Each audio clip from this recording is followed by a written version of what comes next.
Hey guys, thanks for coming.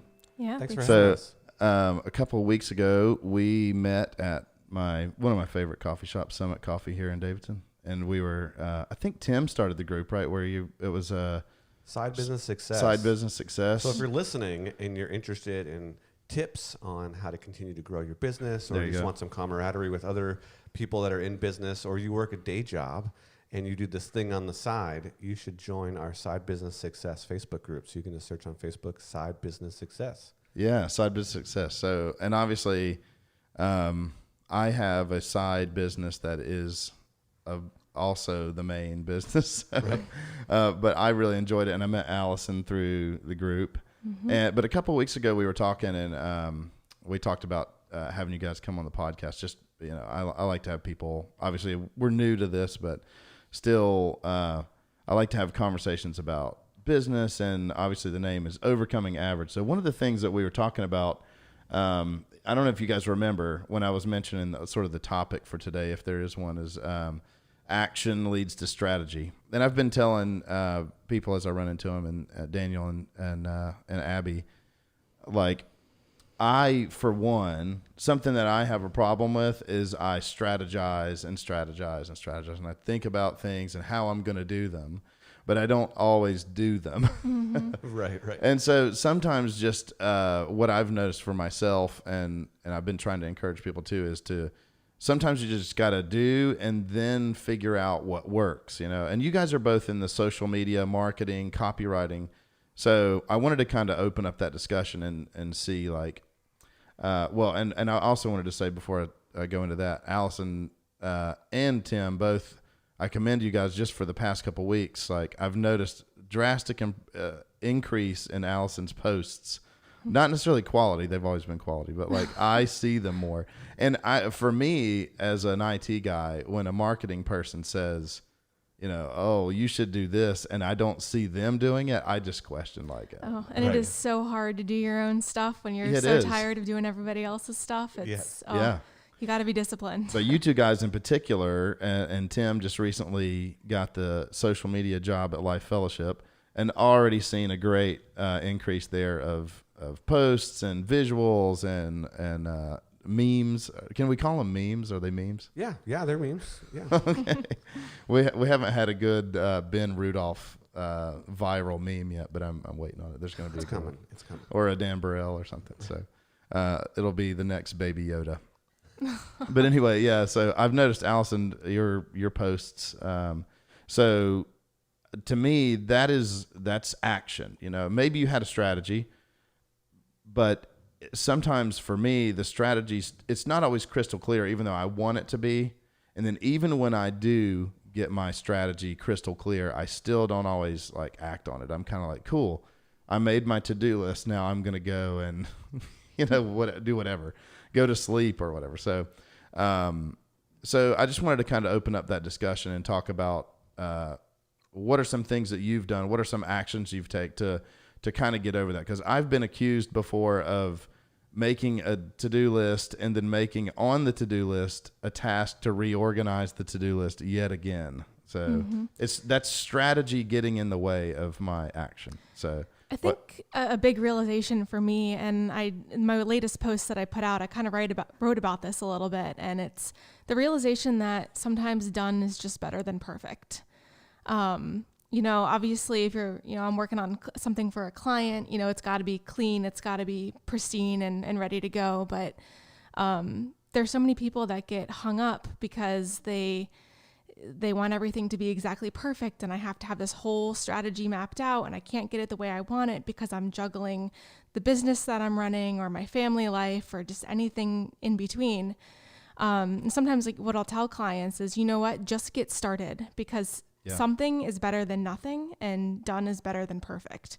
Yeah, that's great. And I can't remember the general, but there's one general that said, like, a poorly put together plan today is better than a great one next week.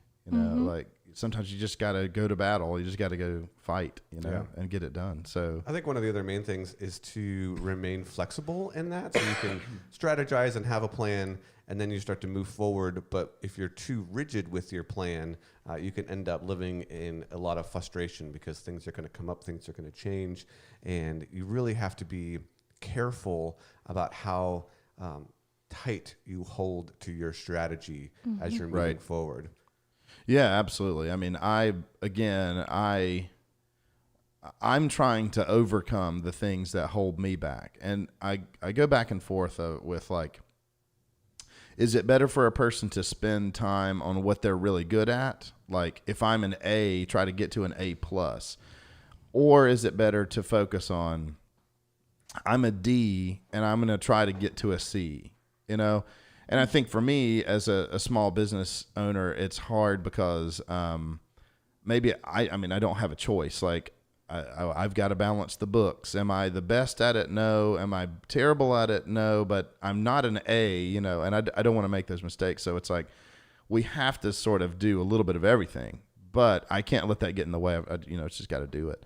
Because I think doing it maybe, establishes a little bit of a connection. You get another client. Now you can't afford that better CPA or that person. So totally like the like you said, Tim, like sometimes I think the way to quantify it is to say, what does it always say? Paralysis of analysis. Yeah. Like that's so many options that you have going on that you just don't know what to do next.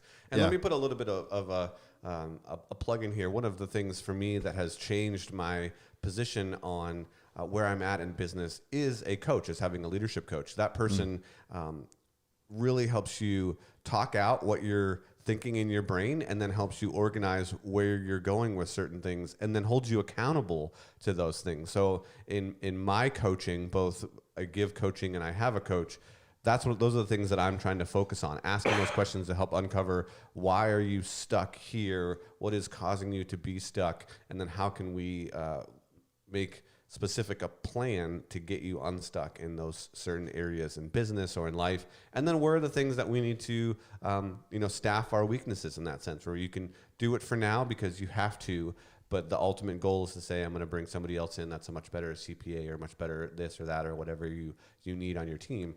And a coach will help you identify some of those things. So that's been really valuable, I feel like, in my life, is when I'm stuck, I get on the phone with my coach and we have a session where we can just plot those things out and know how to move forward. Yeah, Tim, you hit the nail on the head there. I mean, a lot of times I'll ask my client, like, well, why did you hire me? Mostly it's because A, they're not skilled at what I do, or B, they don't have the time, or both. And for me in my business, it's prioritizing things. You mentioned you're seeing a lot more content from me, and that was a conscious decision. It's a strategy on my end. Well, I could do my own bookkeeping, but that's not my strength. I am not great at it. It takes me a really long time to get through my books. I could pay somebody a little bit of money to do it for me, and that opens up the time for me to be able to write more content for myself. Well, that's beneficial because the content is what's bringing in new clients for me. The new clients are coming in. It's not such a big deal that I'm paying somebody to do my books now. You just got to kind of look at it that way as well. Well, and that's why I brought it up, is like I appreciate when there's a tangible and obvious change. And for me, I felt like after our last conversation at the coffee shop, it was like, well, I see a lot more from Alison.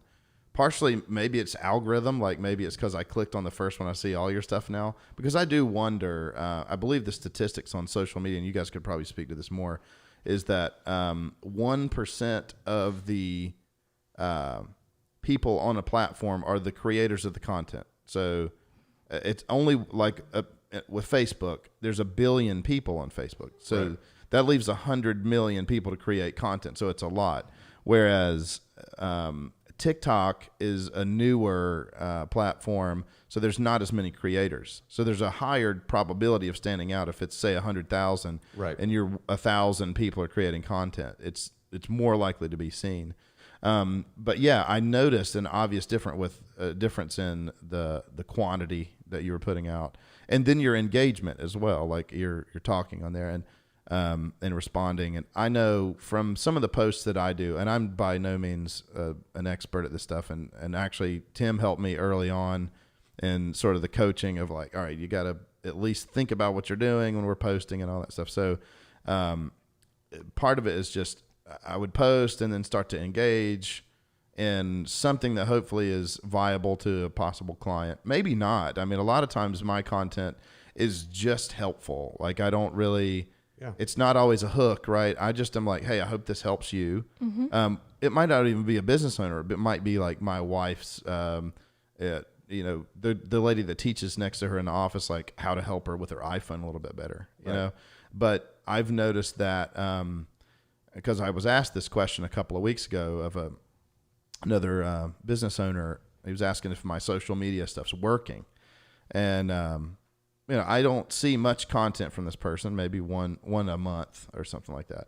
But they see my stuff enough to say, is all that work you're putting into it working? And I would say I'm like 10% of what I want to do. I want to put more out, but the time factor is difficult at this point. But my answer to him was, it's working, but it's not this magic wand.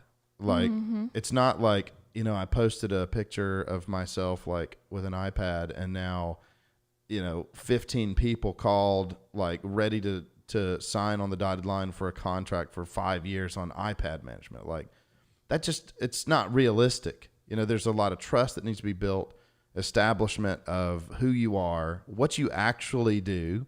Because I think there's so many nuanced jobs these days. It's like, what exactly do you do? Are you in marketing? For me, it's like, you do computers. Can you like build me a website? And it's like, well, I'd have to explain. It's not really, yeah. But my answer to this guy was, what's been happening for me is, I guess, top of mind. Like people that I had relationships with 2 years ago, where whether it was an engagement that they just kind of got stuck with me, or they were in the room while I was doing a training, or somehow there was a relationship established. And I'm a relational guy. I like to talk to people. And so, this particular guy, we went out to lunch twice because I was out there on site with his team. Mm-hmm. And then this guy saw a post on LinkedIn. He didn't comment on the post. He never comments on the post. But then he direct messaged me and said, hey, our business has some stuff that we think you might be able to help with. Would you like to talk about it? That's the stuff that I guess you could call it organic, but it's not really organic. It's social media working. It's just not that magic wand. It's like, oh yeah, it's a relationship that I've established and then basically nurtured without knowing. Like the guy's watching, okay, Chad's posting content about iPad management. We've got an issue with iPad management. He calls. So what's your guys, because you guys are in two totally different fields than me. What do you see as far as like what actually lands a client? Like what are you seeing content wise or whatever that's that makes somebody come to you? And what type of person is it? Are people coming out of the blue, or is it relationships or reoccurring, extra business with the people you have? Or what are you guys seeing with what you're doing? A lot of my work has been referral work, people that, my personal clients that I do consistent work for that, appreciate what I do. And then they know somebody that needs work done and they say, oh, hey, I've got the person for you. What I tell all of my clients is that content marketing is an investment, not a get rich quick scheme. And that's how I lay the foundation, because there are people out there that they expect, oh, I'm paying $200 for a blog post. It better bring me in thousands of dollars this month. And I'm like, it's not how it works. And to your point, it's really consistent content is more about visibility than it is bringing in new clients. Sometimes it's about top of mind, keeping yourself constantly in front of people that may one day say, oh, I need this service. Like you just talked about, oh, now I have this need.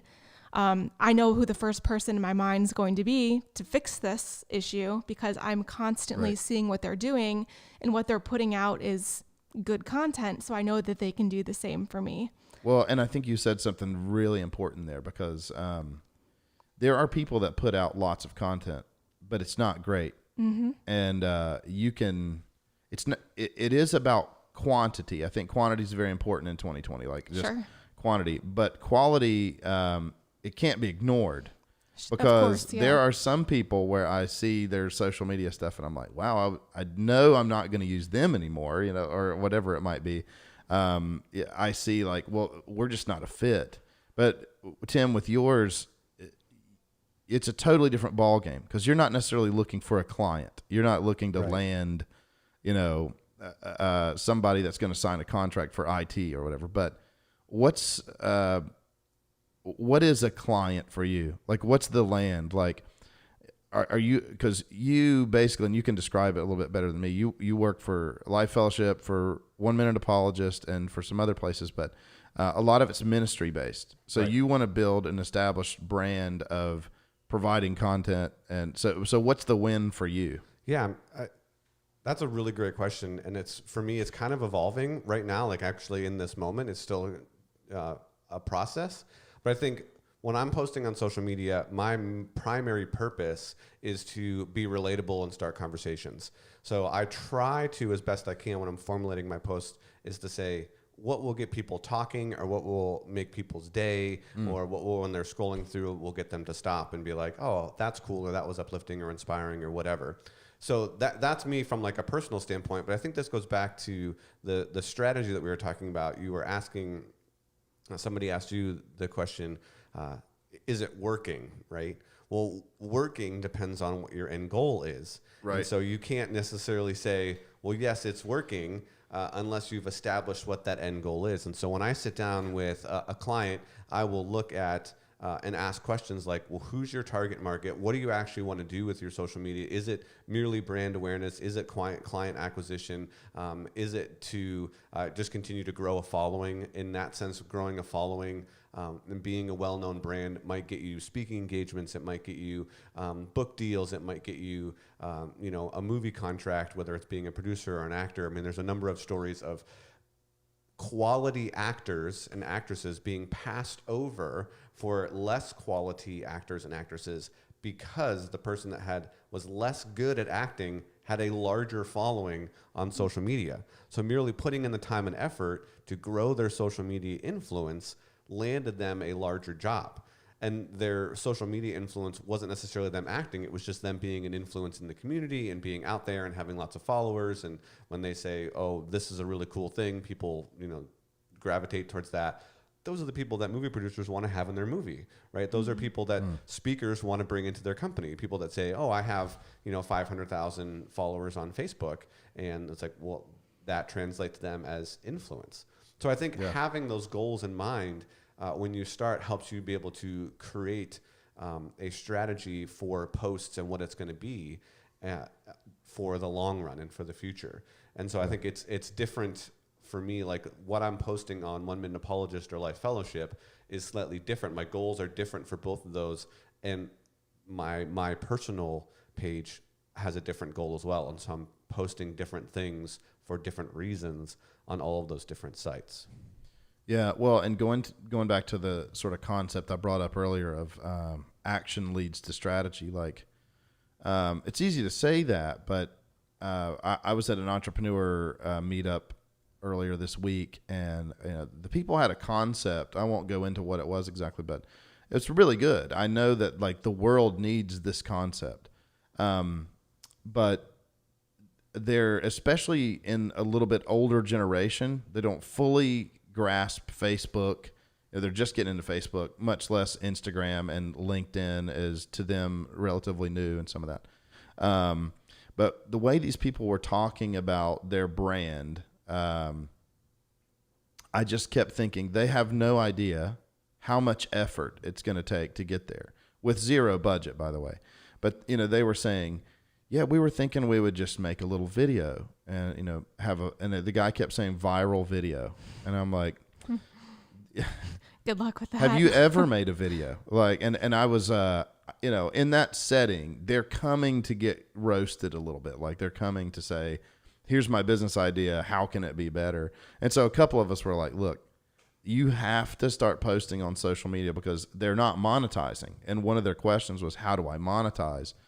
And I kind of boiled it down for them in a way to say, the only things you can monetize in this world are products, services, And nowadays, I would say it's a fair assessment to say platform is another monetizable thing, just because, like Tim said, like just because you have 5 million followers on something, you're a valuable thing. In our world, I mean, things like Facebook, it's literally just an application. It's just an app on some server someplace, but it's so valuable because of the platform it brings, which is actually, it sort of comes back around, like the platform is important for people that want to provide services and products, right? So they're not selling products.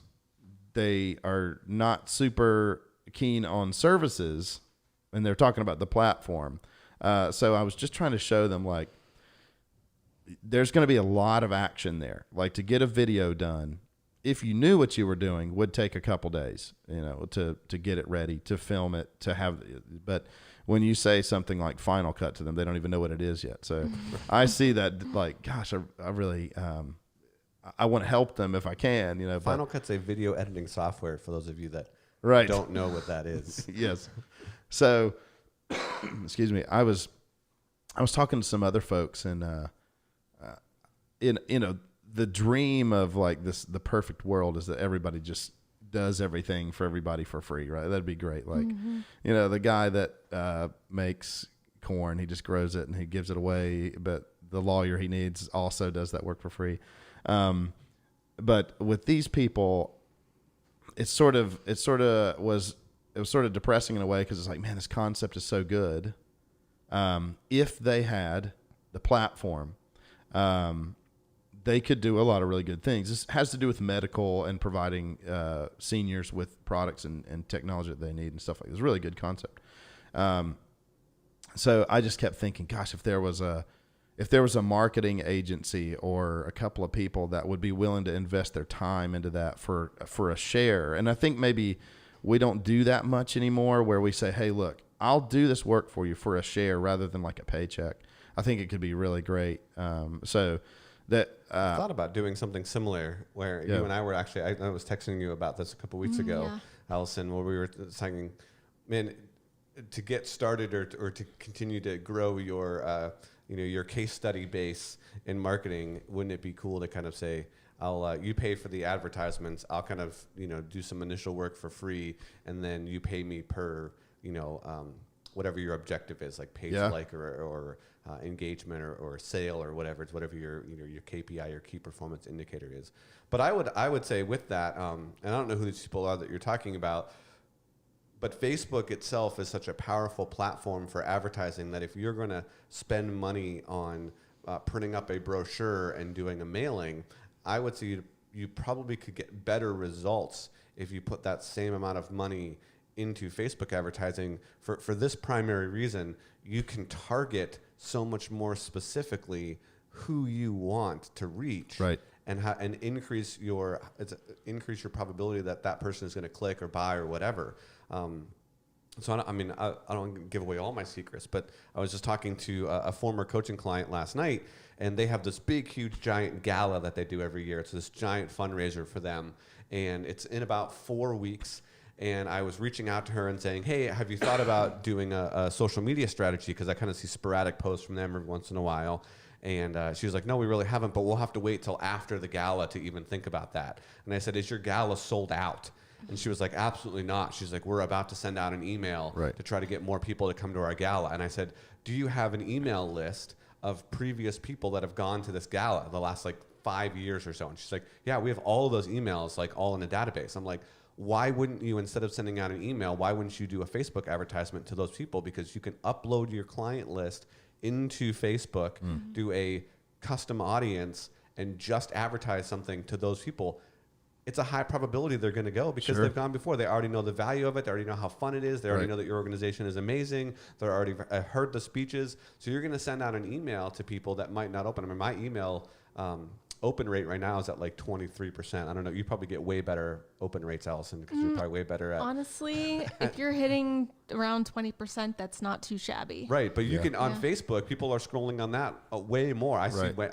I'm more apt to read a sponsored ad on Facebook than I am to click something that I know clearly is an advertisement for me on my email, just because I'm more I'm more prone to be on Facebook than I am to go through and check lengthy emails. Oh yeah, I think that's the way our society is. But but I want to say something about that. Like, and I brought this up actually at our last meeting about like giving away your services, and a lot of people are not down for that because it's like, well, God, I mean, I got to get paid for this stuff, and time is valuable. But when I look at this client and I think, if they just had like, they don't even, they're into like medical technology. They have no idea about video and email campaigns versus Facebook. They need, and you said something there with like, who's your audience? I don't even think they know. I don't even think that they know who their audience is. So I look at a place like that, and I mean, I don't think I'm wrong on this. Like, when you say like you don't want to give away your secrets, I think that you could give all your secrets away and you're still going to be hired because they say, he knows what he's talking about. I'm just going to have him do it. Because at the end of the day, you can tell the client what to do and they still won't do it. Right. It's like, you're the doctor, take the medicine, and they still won't take the medicine, So, but you're 67% of people are non-compliant in the medical world. Yeah, exactly. And that's the way I look at it, is they've got a problem and you're the aspirin, you're the pill that they need to take to solve it. Right. And maybe it's just, hey, take this pill and I'll give you the first couple for free. But after this certain thing is established, then you'll agree to pay me and whatever. I think that we need to do more of that stuff in this world. Like, I look at that and I think, I would hate to see this company fail. But sadly, I think unless they do what I'm talking about, they are going to fail. They're going to just eventually just kind of fizzle out. And we don't have any income, so we can't keep doing this. We're going to go work for Bank of America and call it, whatever. But I just really believe in that. And I really believe like, I do a lot of free IT stuff for people, most of it's because I'm like, they would never pay the bill anyway, or it's a friend or something, cause I know that for me, it's just another connection, if you ever need anything, this is the guy, and right. And that happens. It's a word of mouth thing. But, anyway, yeah, that's just something I've been thinking about, especially with marketing, because, I heard from somebody else this week that the thing about marketing that's tough is you cannot see or guarantee, and we talked about this at our meeting last time too, you can't guarantee the result. You just don't know. Mm-hmm. It's like, this pill might work for you and it also might not. And it's, I think that going along with the lines with the medical thing, like if you made that pill and it works, you should give it to people and see what happens, and say it's going to work. But if it works, here's what's going to happen, because, and I told you guys before, I've approached marketing people and sat through meetings and they talk about the email campaigns and all this stuff. And so, we're doing some of the stuff and it doesn't work really, and it's like, oh, well, I'm going to try this other strategy. I'm going to try a different pill. But if you're confident that it's going to work,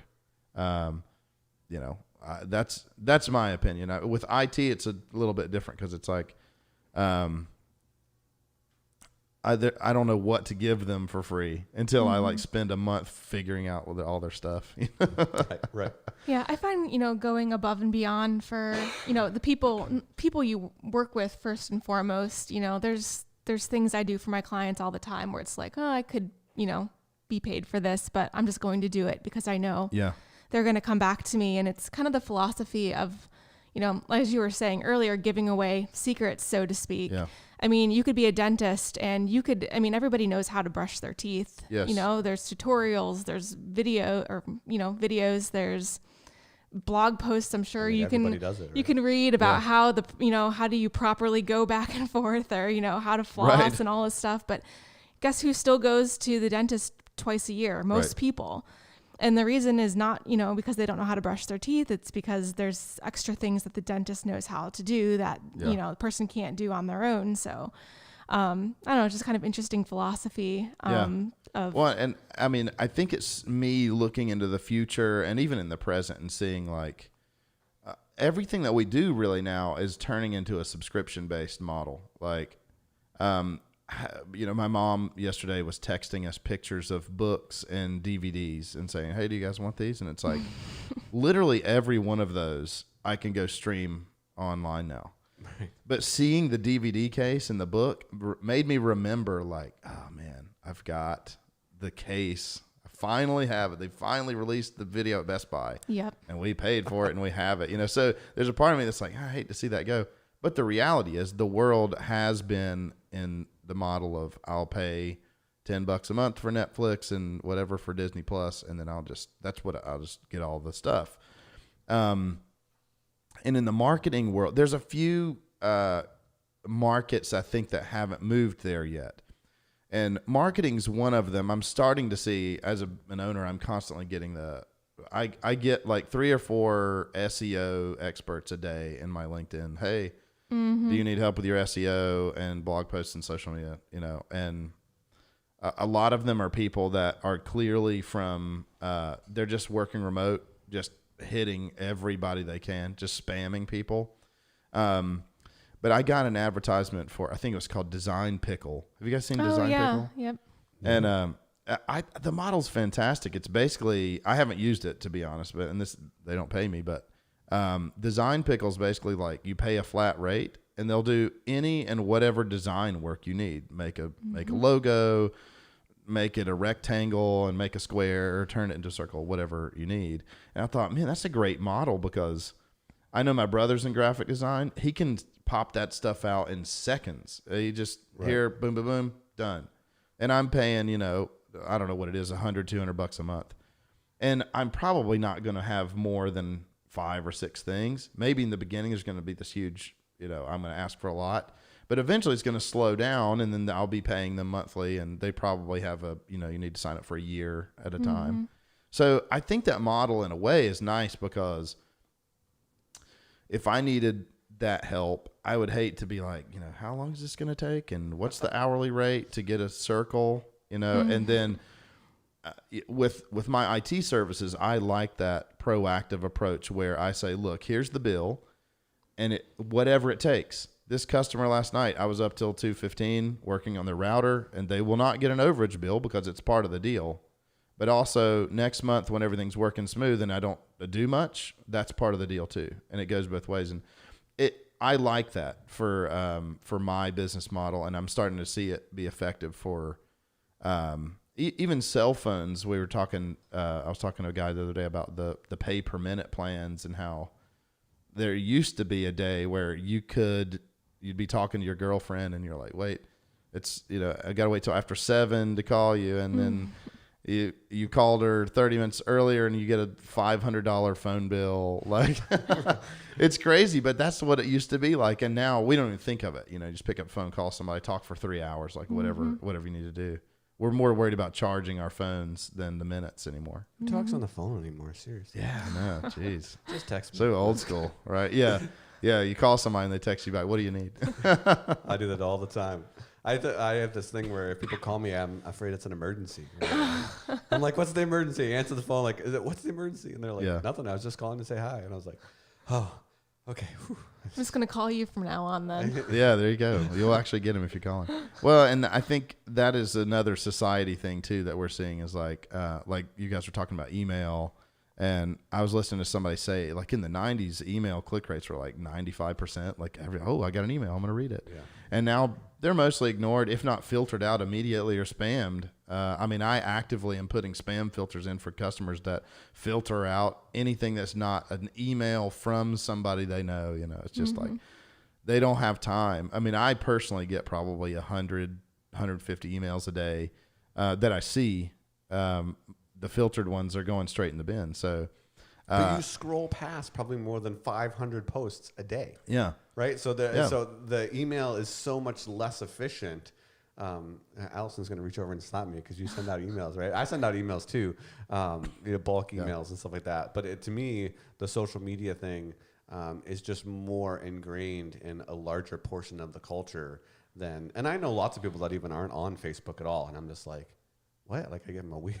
Yeah. But there's so many people. Well, they're that on are. something, like, because I mean, there are still billboards, there are still business cards being printed, like, and actually, this customer that they're not my customer, but the client that is trying to grow their business the other day, they were talking about how for them it might be a reasonable thing to do print ads and like get into magazines.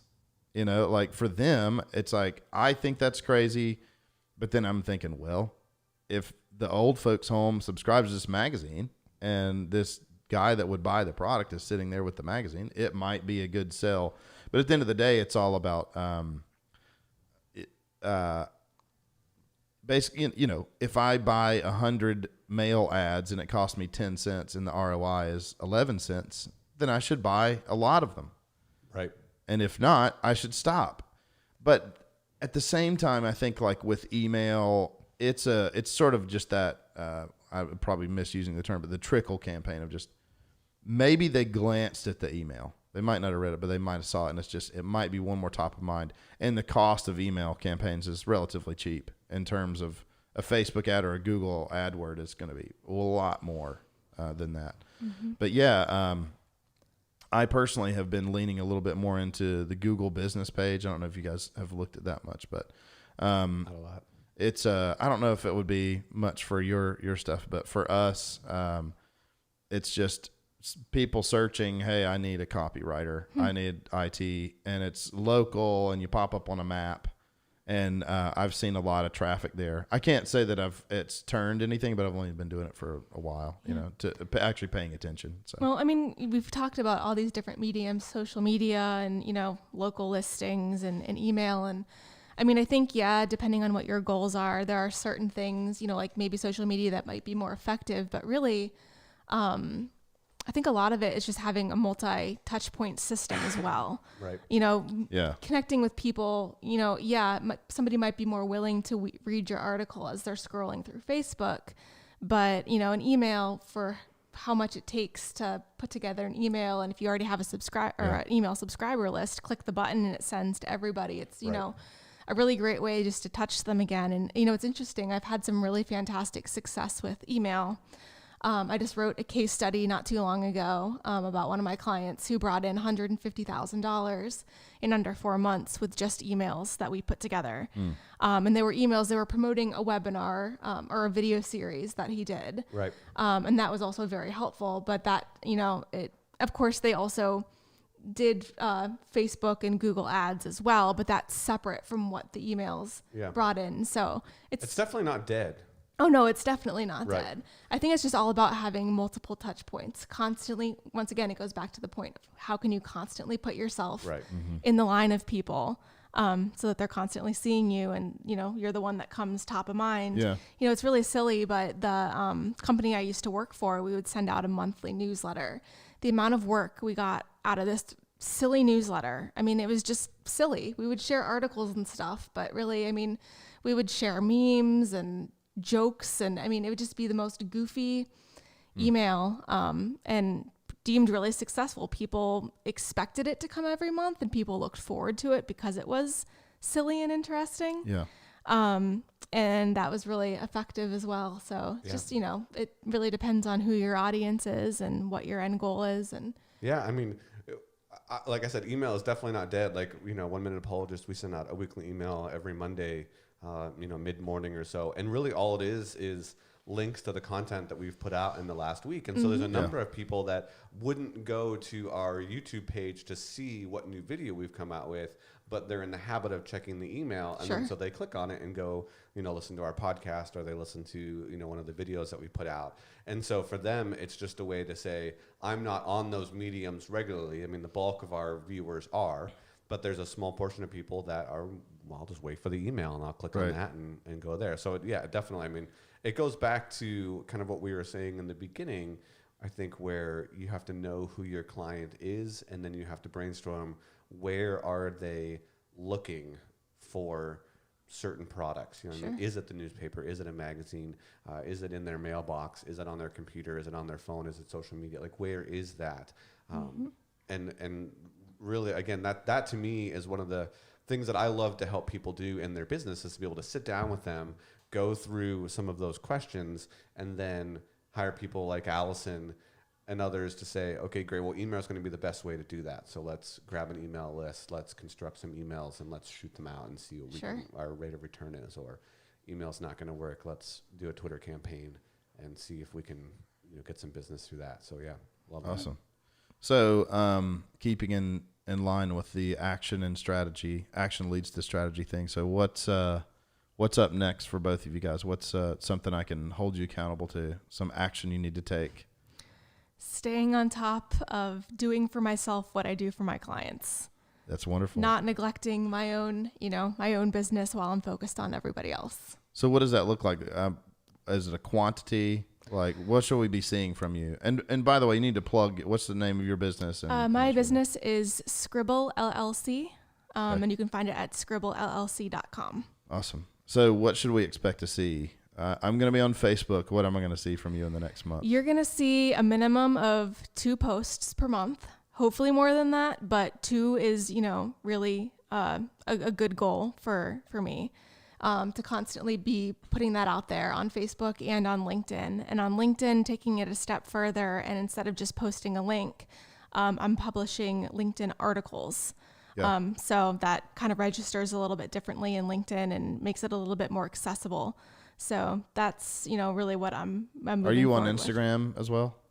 I am on Instagram. I have not posted there in a while, so I got to get back there as well. Well, and we were talking earlier about like the email, like for me, I'll write a blog and then make an email out of the blog and then take a picture of the tweet and post it on Instagram. And so I would encourage you to do that. Like just because I'm on LinkedIn a lot. I'm on Instagram a lot today, but there was a time where I was never on LinkedIn and I was on Facebook. You guys know how it is, but anyway, awesome. So we'll look forward to that. What about you, Tim? What do you got going on? So I just 2 days ago, I launched a new Facebook page. And this is really just kind of my own personal case study. So I'm not even going to say what it is because I'm purely just going to use some tactics to be able to grow this Facebook page from the 37 likes it has now to my goal is to over 10,000 in the next 4 weeks. Okay. So I don't want anyone to know that it's necessarily connected to me or to invite my friend list to it. I'm just going to employ some of the strategies that I've been thinking. I've honed in on who the target market is. I'm going to be deploying some ads for page likes. I'm going to be trying to create viral content that people will share and see if I can get it to 10,000 in the next 4 weeks. So that's my thing among all the other things that I'm doing. Yeah. I saw a guy on TikTok the other day say he had a little video saying he kind of filmed his bosses and he said, my boss says if I get 1 million views that he'll give me a raise like double what I'm making right now. And I looked at, he had 3 million views. Nice. Yeah, TikTok is a little weird, but I think it's something that at least I'm having to start paying attention to. The thing I don't like is like when you first get on a platform like that, it throws stuff at you that's popular, and then sometimes it's stuff you don't really want to see. But as you kind of go in and click the things you like, you see a little bit more of it. But there's not a lot of content creators on TikTok right now. Because it's hard to monetize, and it's hard to get your target market honed in, right? So from a content creator standpoint, it's a little more hit or miss. Well, and it depends on, again, like what you're selling too, right? Like if you're selling sneakers and makeup or whatever, it's probably great, but for IT services and stuff, I'm not saying it's irrelevant by any stretch because once you see someone advertise on a platform in a different way and you say, oh, that's how you're supposed to do it, then maybe it's a game changer. Sure. But anyway. Well, hey, thank you guys for coming on. This is awesome. Thank you. We'll have to do it again sometime. So certainly. For those listening, Overcoming Average is sponsored by Atlas Technology Solutions. So find us on all the Facebook, Twitter, Instagram, LinkedIn, all the normal pages, and we'll get this video up and the podcast on YouTube as soon as possible. So thanks again, guys.